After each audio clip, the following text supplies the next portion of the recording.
Hey guys, just your average Joe here with another episode of Talk Soup.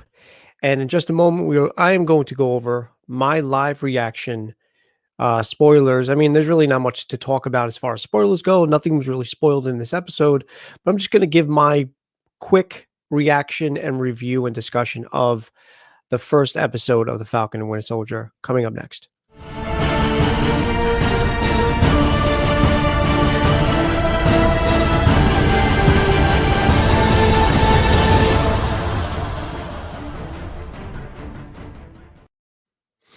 All right, guys. So I had this stream set to broadcast at 5 p.m. My co-host was unavailable to come on today, so I just decided to do it a couple hours early.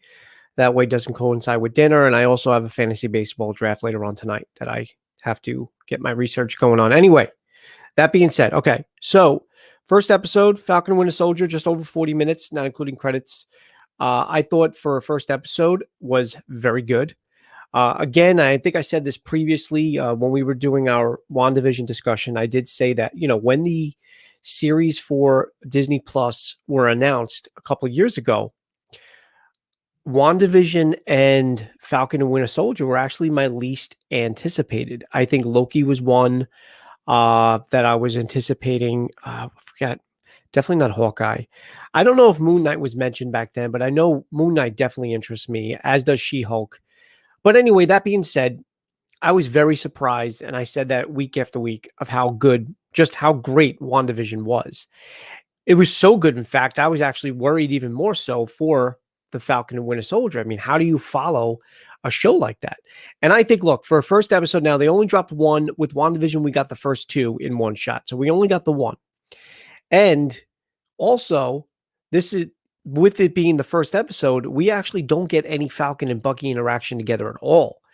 So for as solid as of an episode as I felt this was, the fact that we didn't even have a team up with the two main characters, yet, I think that just even goes to show how good this series might just be moving forward. Because from the trailers, the dynamic that they showed, whether it was the interaction, the funny interaction with the therapist, they went to see together, and just the interactions that they had, the back and forth banter that they had in the trailer, I thought was very good. In fact, the first couple of trailers that came out made me even want to see the show even more. So let's get into it really quick. So, the opening of the series starts out with Falcon dressed up. Looks like, I mean, I didn't think he was going to Cap's funeral, but he was dressed up almost as if he was going to a memorial.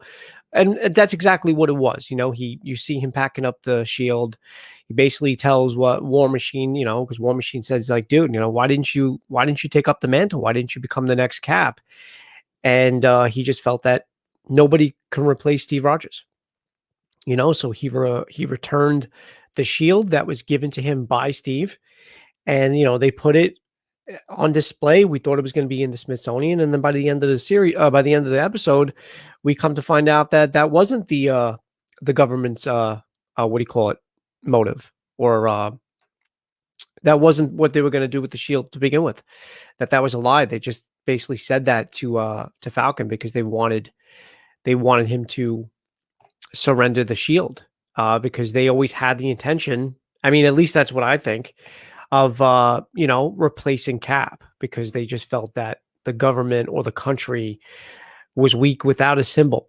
So, and that's what we go to see at the end of this, the end of the episode, with the U.S. agent, winking at the camera. But, so we get these touching moments with, with almost a memorial to Steve, and his discussion with War Machine, and you see all the tributes, and all the little. I mean, it was a Captain America, I guess, exhibit. So you see all these things about him, and even Bucky. It was a very touching episode. Captain America was a big figure in the MCU for a while. And with Chris Evans gone right now, and of course Robert Downey Jr. and some of the others, especially Black Panther in real life, this is going to be hard. It's going to be hard moving forward without some of these characters, these iconic characters, and I know there's been talks about Chris Evans possibly reprising his role in a movie or two, but, he shot down that rumor, and, that remains to be seen. I think at one point we're going to probably see Tony Stark return in some capacity, and even Chris Evans. I mean, they do it in the comics all the time. Why not here? So, and then we got Bucky. We get a little bit of a flashback memory of his Winter Soldier days, and he's getting in he's assassinating some figure or whoever it was, and an innocent civilian gets killed because he saw too much. He was in the wrong place at the wrong time, and we come to realize that that was actually the son of the older gentleman that he was, that he befriended, and you don't really know right away. I mean, I guess like on the second watch, I know some people got it right away that that's who he was, but I honestly didn't figure it out until he goes and opens the door and you see the memorial, like the shrine to the kid. I'm like, oh shit, that was his son. But that makes sense. And you kind of feel for Bucky. You do. I mean, how do you tell somebody, like, how do you make amends with people that you've done wrong? I mean, that's pretty much like AA, but not that I know, but I know that's one of the steps, I guess.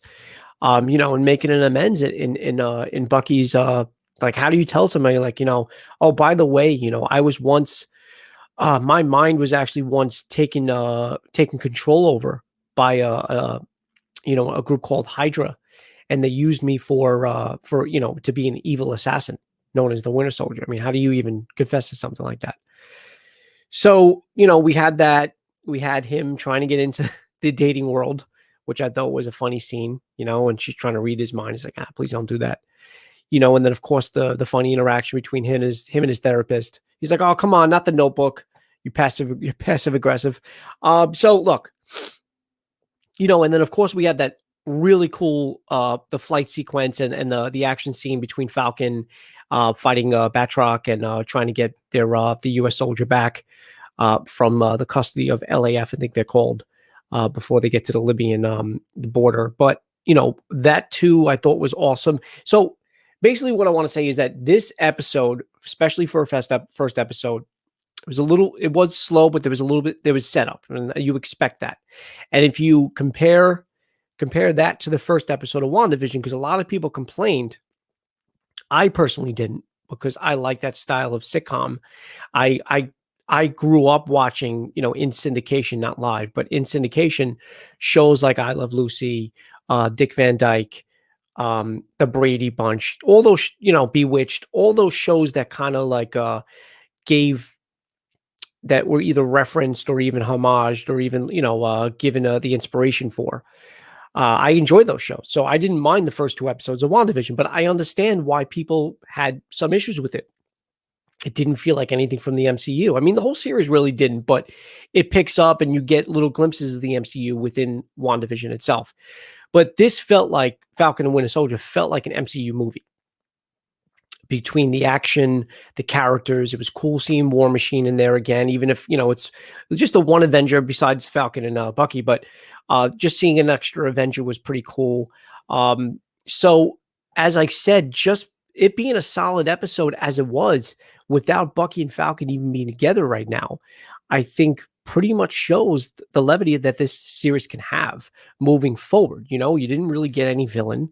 You got one of the, what do they call, flag smashers, whoever that was, the main guy with the really big strength. At first, dude, I know it's not, at least I don't think it is. But what I first thought when you see US Agent, I know the flag smasher guy had long dark hair. I thought that was like the same guy. I'm like, wait a minute, is that US Agent? But I don't think it is. But so that's really all we see. Obviously we haven't seen Baron Zemo yet, and anything else after that. So I'm in. I'm in. I think it was a solid first episode. Again, not much really to talk about it. Not much that you could spoil it, because really nothing happened.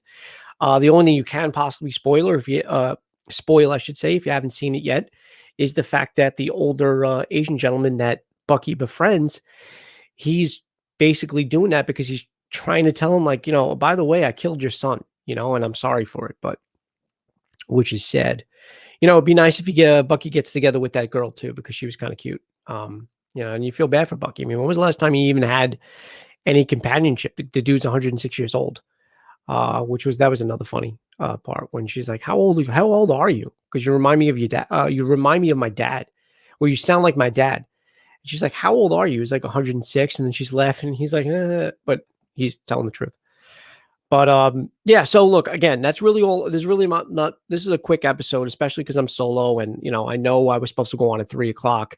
So I know not many of you are going to be watching this live anyway. So that being said, obviously drop a comment when you do see this. Let me know what you guys thought of the episode.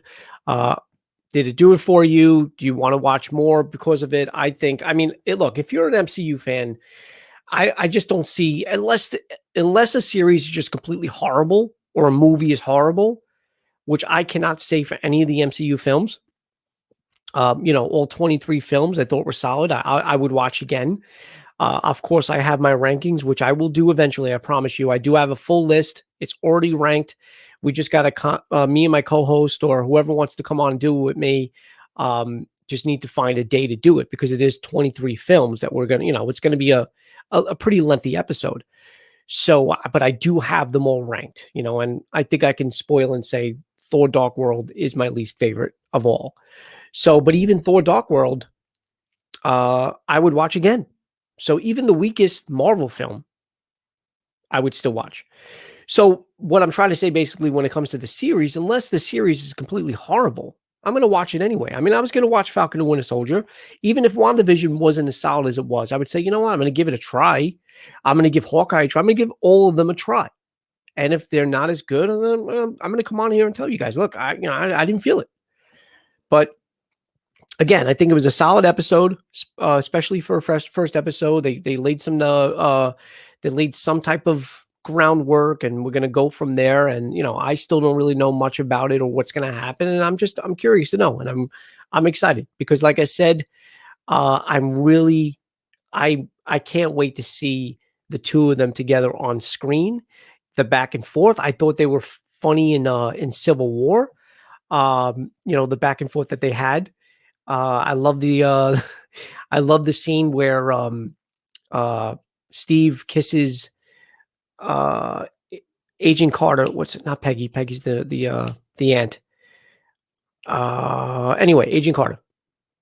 And when he's kissing her, and you see Falcon and Bucky in the car, like smiling and nodding, I thought that was pretty funny. So I am very I'm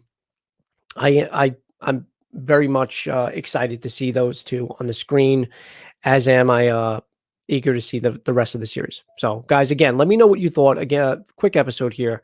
Again, not much to say. I feel bad. And you know what it is too? If you guys, I was hoping to go on live at the scheduled time. That way I can get some of my main guys that come on here talk, and, maybe could have stretched it out a little bit more, or could have got your take and how you guys liked it, what you felt about it. What did you think of these scenes or that scene and whatever. But again, I do get it.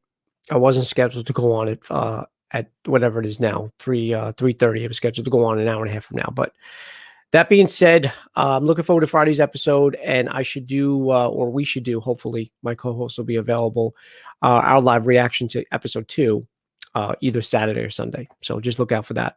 Hope you like the stream. So give me a thumbs up if you do. Subscribe if you haven't already. I'm at 135. I know it's a small channel. I'm looking to grow, physically too. I'm only 5'5", but I don't think that's going to happen now. But I am looking to grow as a channel. I'm looking to gain more followers. That way I can talk to more of you guys. And it'll be, makes the videos and streams that more engaging. But, and of course, if you are subscribed, or if you do subscribe, hit the notification bell. That way, if I do tend to go on earlier than I was supposed to, you'll get notified and you can come and watch me. And that's it. All right, guys, I hope you enjoyed episode 1 of the Falcon and Winter Soldier. Again, let me know what you guys thought in the comments, and I will see you guys this weekend when I do my review for episode 2. All right, have a great day, guys, and enjoy your week.